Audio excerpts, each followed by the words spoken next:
Hi everyone. In today's lesson I'm going to tell you about the law of cosines.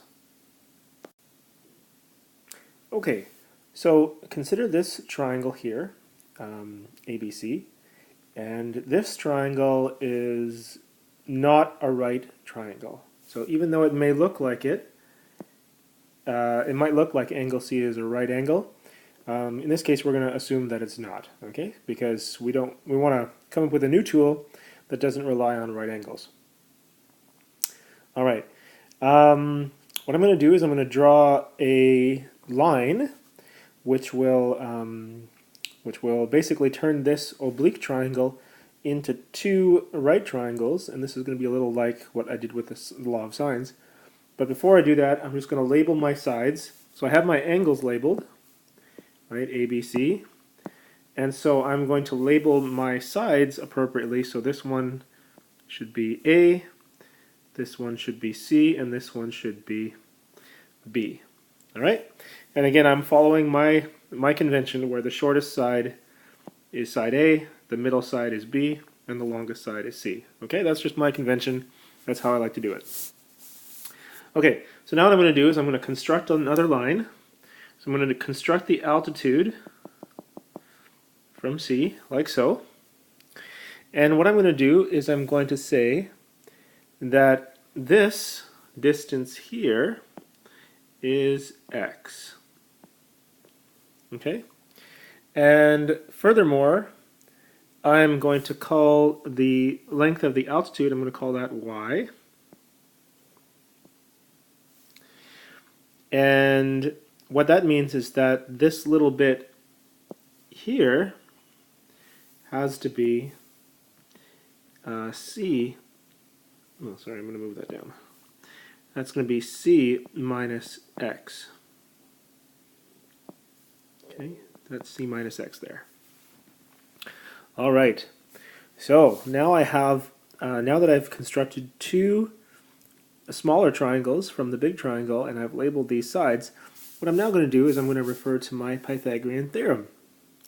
So specifically for the Pythagorean theorem, I'm going to look at this triangle here. Okay, this triangle here. This triangle here has a hypotenuse of A, and it has legs of these distances here. So I'm just going to write that down. So in this case I can say A squared equals y squared plus c minus x squared. Okay. Okay, having done that, I'm going to go back to my triangle for a second. I'm going to look at the large triangle. Okay, I'm going to look at the large triangle because the large triangle is going to tell me something else. If I consider the large triangle, I know the hypotenuse of, sorry, the large triangle that I made, the hypotenuse of that one is B, and given that my reference angle is A, I can say that this distance is B cosine A. B cosine angle A, right? And if you remember back, that follows because this is my reference angle and the scale factor of the triangle is B. So this length here, the base of the triangle, is just B cosine A. And by the same rationale, the height of the triangle would have to be B sine A.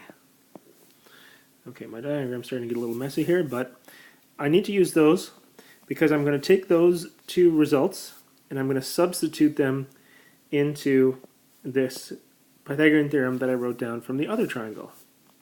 So watch how that works. So you can see that I'm still going to have a squared here.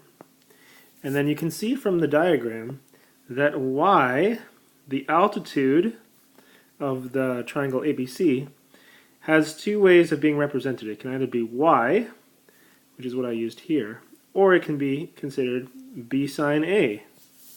So what I'm going to do is I'm going to substitute b sine A for y. So this is going to be b sine A, but that's squared, And then I'm going to add on, c is still going to be c, and then x is this one that I found, b cosine a. And be minus b cosine a, and that's all going to be squared. Okay, sorry, I had to readjust my sizing there a little bit. What I'm now going to do is I'm going to actually square this term, and I'm going to square this term. Now, because this is a binomial, I should really square it in a chart, which I will do over here. But first I'm going to square this one here.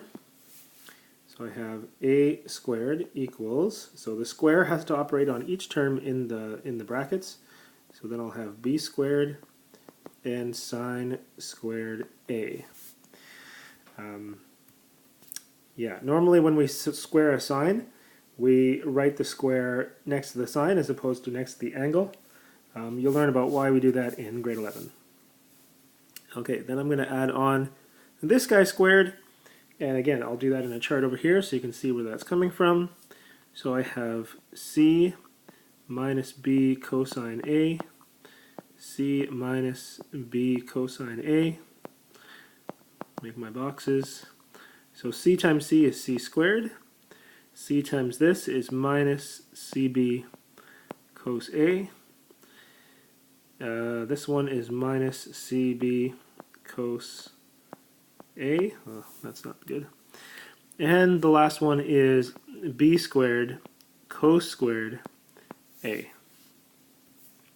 Alright, so I have those ones, and if I add them all together, that will be c squared plus b squared cos squared a minus 2cb cos a. Alright, all that stuff.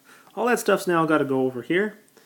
So I have c squared plus b squared cos squared a minus 2cb cos a.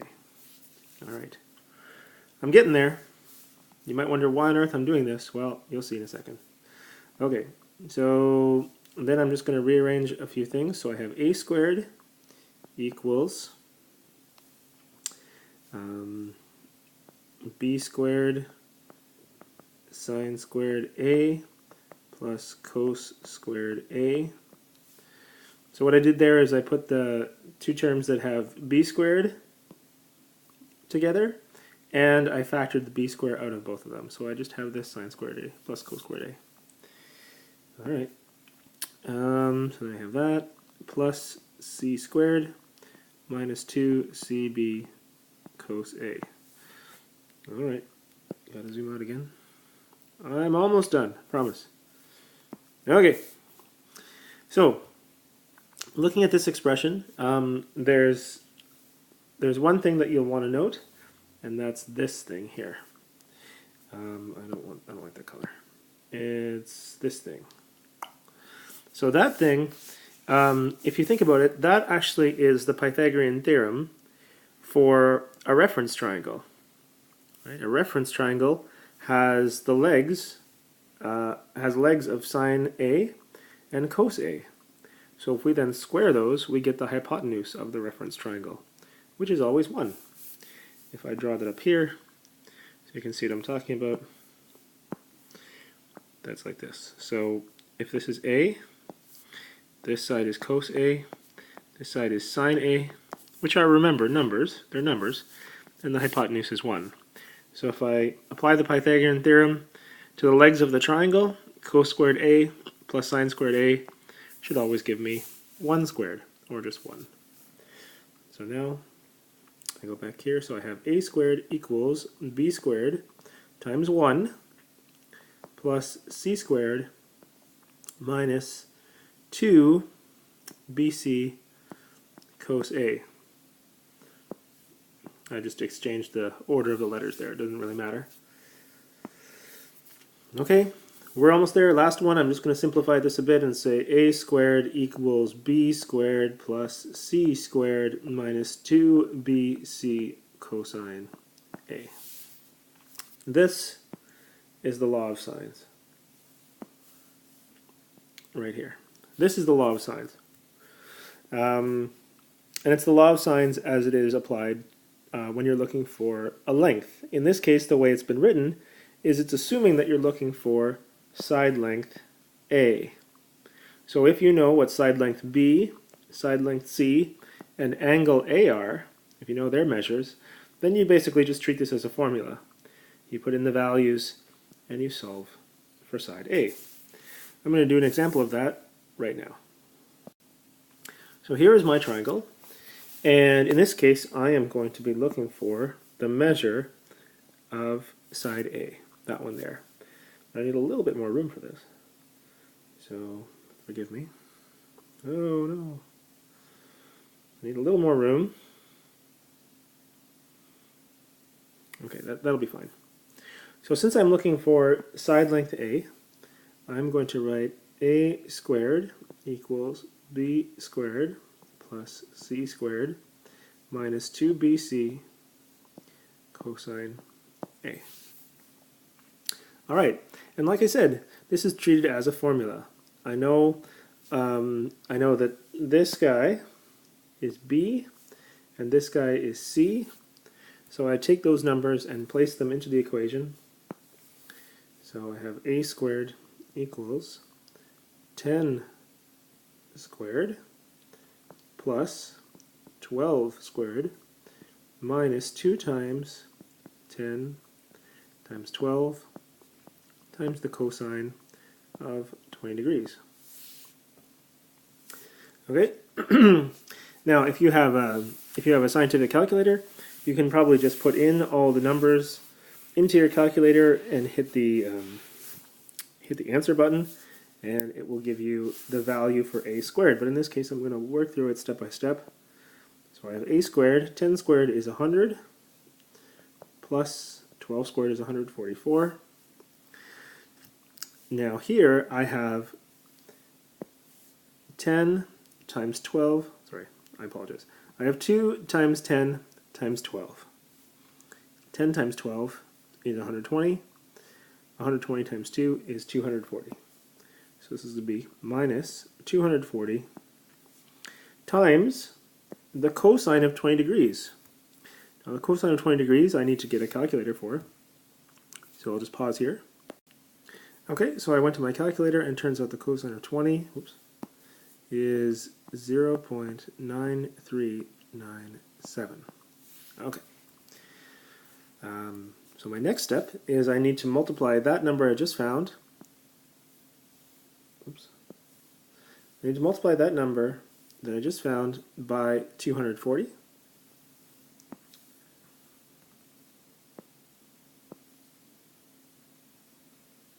So if I do that, I have A squared. While I'm at it, actually, well, yeah, okay, I'll leave it alone. Sorry. Changed my mind there. Okay, so I'm going to multiply, and again, I'll just consult with my calculator. And I got 225.5. Alright, now I have, so all I've been doing right now is just following order of operations, and now I'm going to take 100 and add it to 144 and subtract off 225. Again, I'll pause while I do that. And I get A squared equals 18.47. Now I'm not done, because if you look back at my triangle, and again, this is part of the reason why I always label my triangle the way I do, A is supposed to be the shortest side. And right now, 18.47 is longer than the longest side. It's longer than side C. So I've clearly done something wrong. And if you see, I've forgotten to square root both sides, because I don't want A squared, I want A. So I have to square root this number here. So I'll just do that. And when I square root, I get that A is about 4.27, or I'll just say 4.3. 4.3 units. And that does make sense with my triangle, right? A has to be the shortest side. All right, so that's basically it. If you're looking for a side length, and you can just treat the law of cosines as a formula. Now I should take one step back here and explain why we use the law of cosines and not the law of sines. And if you think about the law of sines demands that you have a side angle pair. In other words, if I knew side B and angle B, then I would use the law of sines. I would set up my ratio with those. However, or if I knew the measure of angle C and side C, then I could use those. But I don't, right? I don't know any side angle pairs in this case, nor can I figure them out. So since I don't have that side angle pair, the law of sines is not available to me, and I have to use something else. And for that, we use the law of cosines.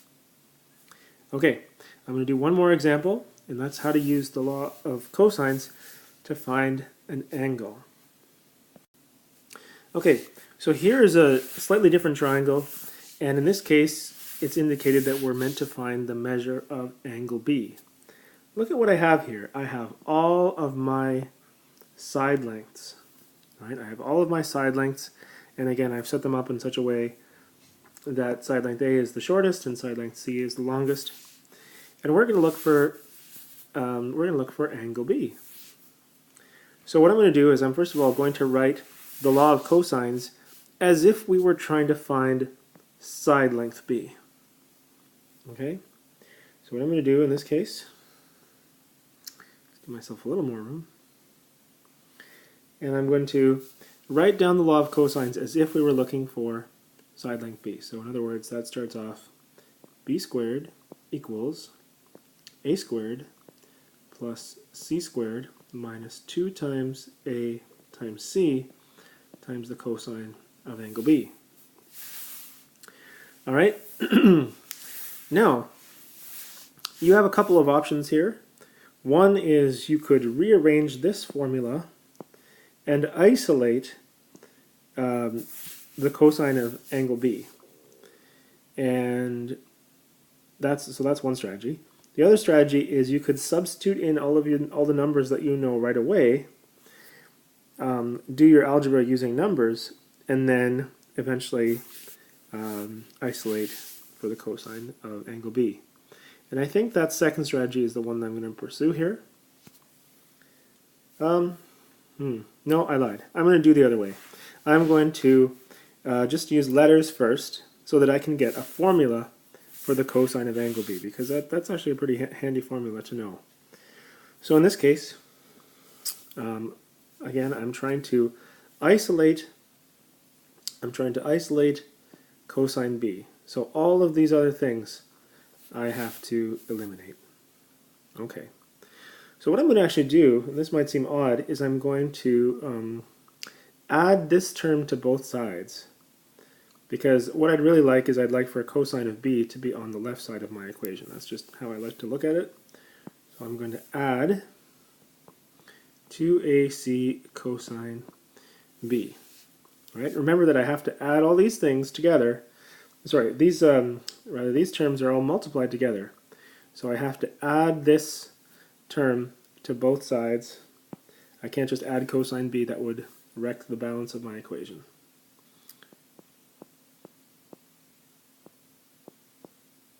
Okay, so on the right side, this term sums to 0.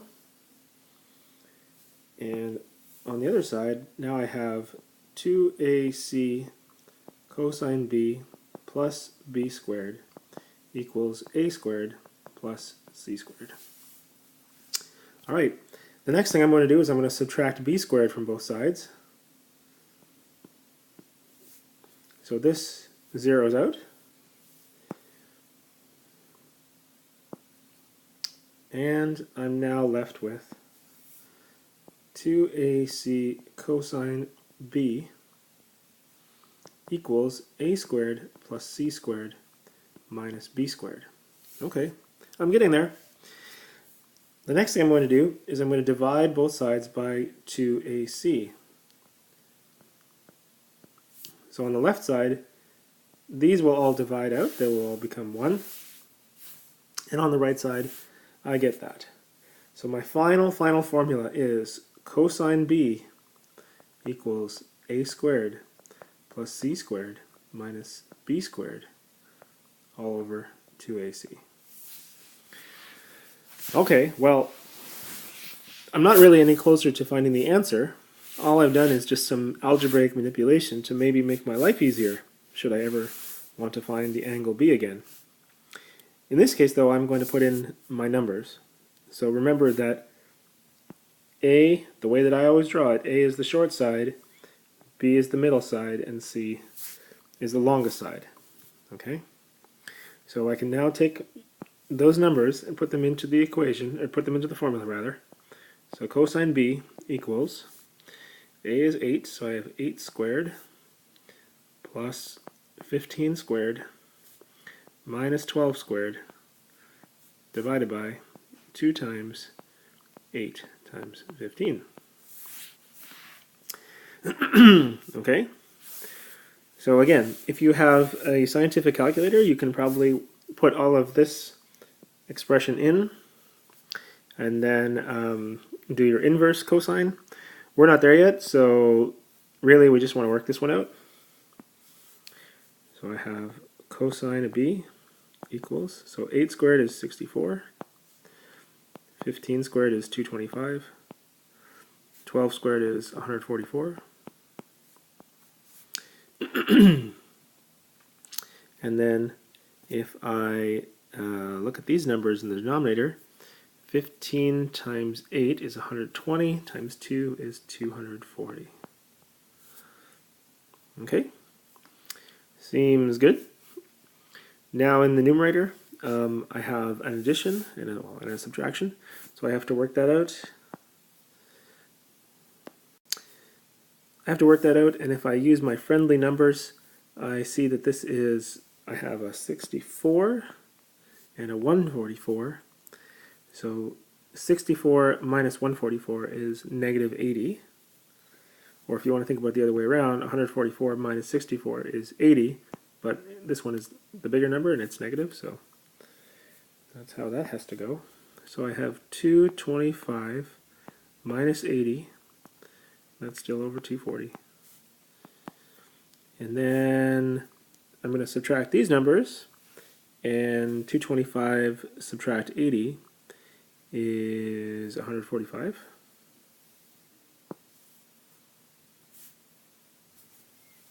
I like doing mental math whenever I can. Keeps me sharp. You never know when someone's going to jump out of the bushes and say, hey, solve this problem.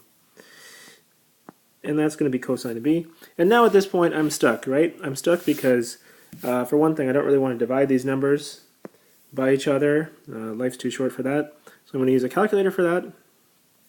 So just let me pause here. Okay, and so the ratio of these two, is 0.6042. That doesn't look a lot like an angle, and if you remember, that's because on the left side I have cosine of B. So cosine of B equals this weird decimal. And so once again, I need to refer to my calculator to undo this cosine. I have to use the inverse cosine, or the arc cosine button. So B is going to equal the inverse cosine of this strange decimal. And that will give me about 53 degrees. Okay. So B is about 53 degrees. And so now, I'm not going to solve the rest of the triangle. I suppose, but in this case I'm just going to stop here because the video has gotten kind of long.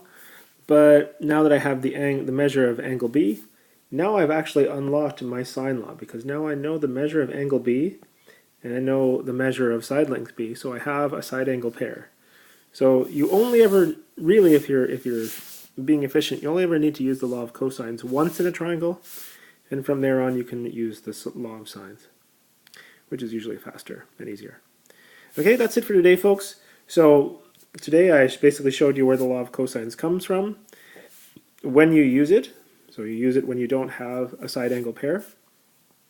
And I showed you how to apply the formula to determine a side length you don't know. or how to determine an angle that you don't know. All right, that's it for today. Thanks very much. Have a nice life.